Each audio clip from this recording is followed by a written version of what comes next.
Amina list ഇതാ സാധനം എടുത്ത് വെച്ചേ. ഇതാ സഞ്ചി ഞാൻ കൊണ്ടുവന്നിട്ടുണ്ട്. നിങ്ങൾ പറഞ്ഞല്ലേ ഇതാ സഞ്ചി. മോളെ ഇതിലെന്തെന്നാ എഴുതീനി? ഉമ്മക്ക് മനസ്സിലാകുന്നില്ലല്ലോ, മോളൊന്ന് വായിച്ചു തന്നാട്ടെ. നോക്കട്ടെ.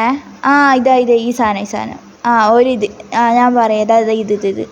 ഇത് പിന്നെ ഇതേ മോറം തന്നെ. പിന്നെ ഈ സാധനം അത് വേണേനു. പിന്നെ ഇത് 150 രൂപയായി. ഇന്നാ മോളെ.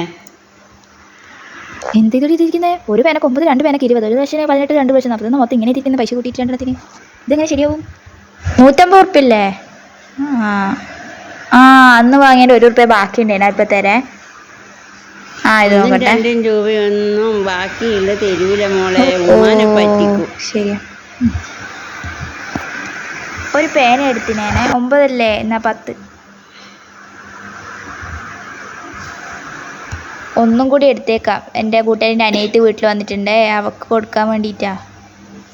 എൻ്റെ 10 ആളിന് പിടിച്ചോ. ഓക്കെ, ഒന്ന് തന്നെ തന്നത്. 1 രൂപ.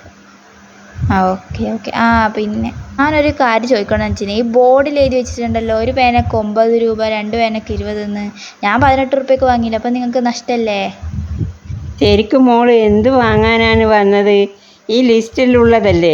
പക്ഷേ മോള് 2 പേന കൂടി വാങ്ങിയില്ലേ, അതിന് വേണ്ടിയാണ് ബോർഡ് വെച്ചത്. ശരിക്കും പൊട്ടത്തേത് ഞാനല്ലേ. എന്നാൽ ശരിയാ, പോട്ടെ. രാത്രിയില്ലേ, ടാറ്റ. ഞാൻ നാളെ വരെ. മോള് സൂക്ഷിച്ച് പോണേ.